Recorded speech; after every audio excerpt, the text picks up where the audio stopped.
নমস্কার বন্ধুরা, শুভ সকাল। আশা করছি সবাই খুব ভালো আছে। চলে এসেছি আবারও একটা নতুন ভিডিও নিয়ে। আজ সকাল থেকে আমি আমার ভিডিওটি শুরু করছি। এখন আমার সকাল শুরু হয় গরম জল দিয়ে। প্রথমেই গরম জল খেয়ে নিই, তারপরে এই যে ছোলা, বাদাম, কিশমিশ এগুলি খেয়ে আমার এখন সকাল শুরু হয়। তারপরে একটু জল খেয়ে তারপরেই বসে পড়লাম সবজি কাটতে। এখন সবজিগুলো কেটে নেব। প্রথমেই বসে পড়ি আমি সবজি কাটতে, কেননা আমার দায়িত্ব পড়ে মনার ওপর আর মায়ের দায়িত্ব পড়ে রান্নার ওপর। তাই মাকে যত তাড়াতাড়ি পারি সবজিগুলো কেটে দেওয়ার চেষ্টা করি। এখন মনা একটু বাইরে গেছে, তাই এই ফাঁকে সবজি কাটার চেষ্টা করি, না হলে ও খুব ছটফট করে। আজকে সবজি কেটেছিলাম ফুলকপি, আলুর তরকারি, আর কিছু শাক ছিল, কলমি শাক, যেগুলি হয়েছিল ভাজা, আর পটল ভাজা, আর মাছ ছিল। সবজিগুলো তাই খুব চটপট চটপট কেটেই নিয়েছিলাম। যদিও সবজি কাটতে আমার অনেকটাই টাইম লেগে যায়, কারণ আমার খুব বটিতে ভয় লাগে যে এই বুঝি হাত কেটে যাবে, হাত কেটে যাবে, তাই একটু সাবধানেই কাটতে হয়।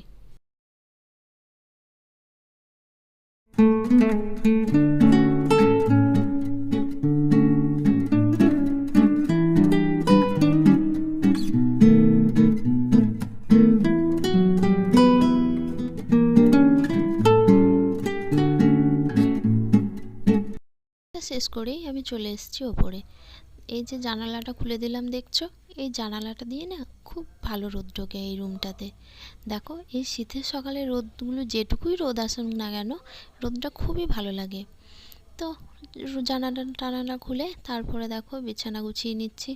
এই যে ব্ল্যাঙ্কেট, শীতের দিনের জায়গা দখল করতে চলে এসছে, অর্ধেকটা জায়গা এই ব্ল্যাঙ্কেটই খেয়ে নেয়। যাই হোক, বিছানাটা গুছিয়ে নিলাম ভালো করে। দেখবে বিছানা ঠিকঠাক গোছানো থাকলে বেশ ভালোও লাগে। তো গুছিয়ে নিয়ে চলে গেলাম বারান্দায়। বাপরে বাপ, বারান্দাটা যে কী অবস্থা হয়ে আছে, আমি হয়রান হয়ে যাচ্ছি এই গুছিয়ে গুছিয়ে। যাই হোক, গোছাতে তো হবেই, তাই দেখো বসে পড়লাম গোছাতে।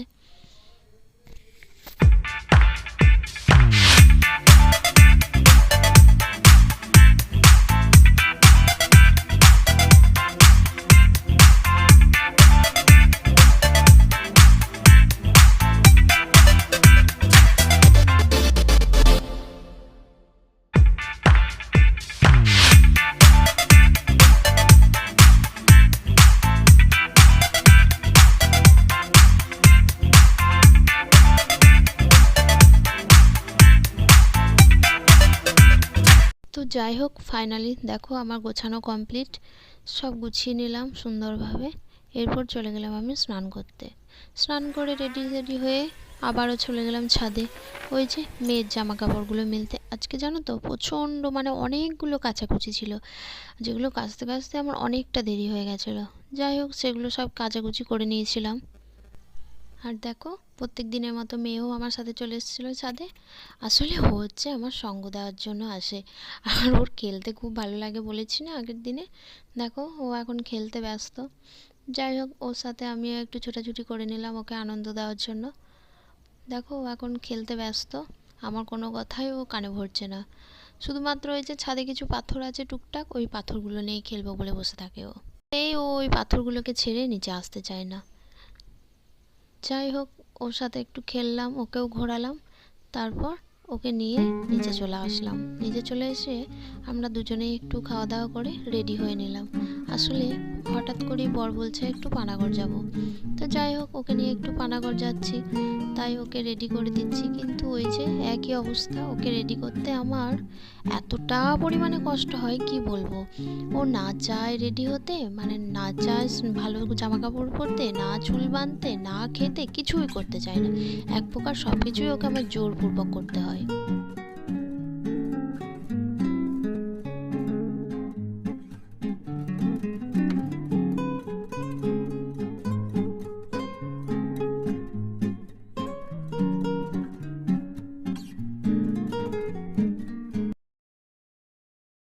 তো ফাইনালি আমি ওকে রেডি করে উঠতে পেরেছি।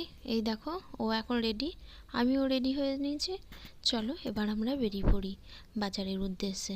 এই দেখো, আমরা যাচ্ছি বাজারের উদ্দেশ্যে। এবার বাইকে চাপবো। দেখো, বাইকে চেপে ওরা এখন কত রকম আনন্দ।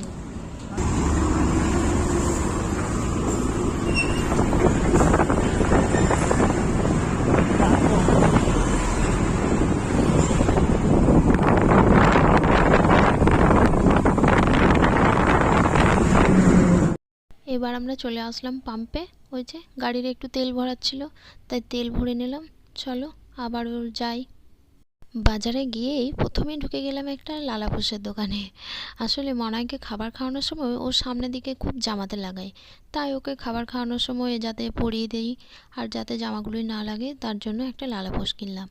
তারপরে চলে গেলাম আরেকটা দোকানে, সেখানে গিয়ে মনার জন্য একটা হাইনেক গেঞ্জি কেনার ছিল, তাই ওটার জন্যই খোঁজ করছিলাম। ওরা নিয়ে আসলো, ওই আমিও একটু নিজেকে আয়নায় দেখে নিলাম। ওই যে ওরা নিয়ে চলে এসছে, দেখি এরপর।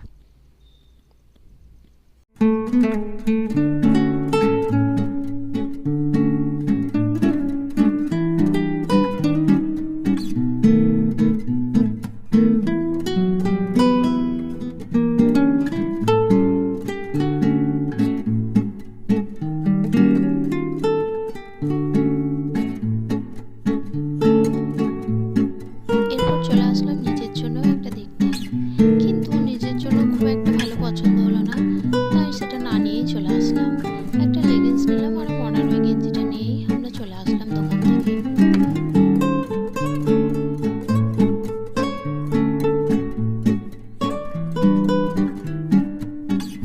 এদিকে দেখো মেয়ে আমার বাবার কোলে ঘুমিয়ে গেছে। ও যে বাজার আসবে বলে এত কান্নাকাটি করে, কিন্তু বাজারে এসে ও প্রত্যেকবার গাড়ির হাওয়াতে ঘুমিয়ে যায়। ও আবার বাড়ি থেকে বেরোয় ভালো অবস্থায়, রাস্তায় ঘুমিয়ে যায়, আবার বাড়ি ফিরে সে ঘুমন্ত অবস্থাতেই। তার আগে তার আর বাজারে কিছুই দেখা হয়ে ওঠে না। কাউন্টারে এসে আমরা বিল টিল করে নিয়ে বেরিয়ে পড়লাম বাইরে।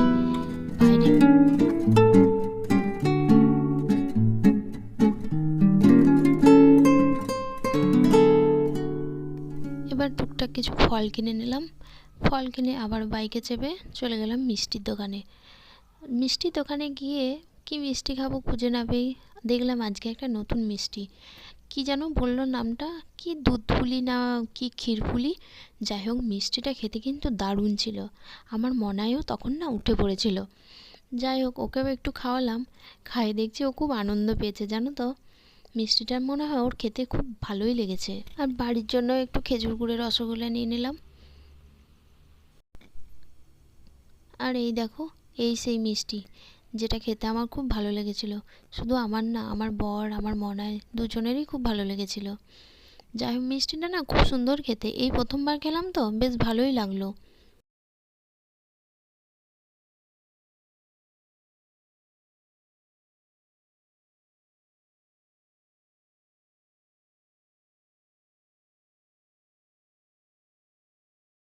3 জনে এই মিষ্টিটা খুব আনন্দ করে খেয়ে নিলাম। এবার খেয়ে নিই তাড়াতাড়ি সোজা বাড়ি, কারণ অনেকটা দেরি হয়ে গেছিলো। তো যাই হোক তাড়াতাড়ি বেরিয়ে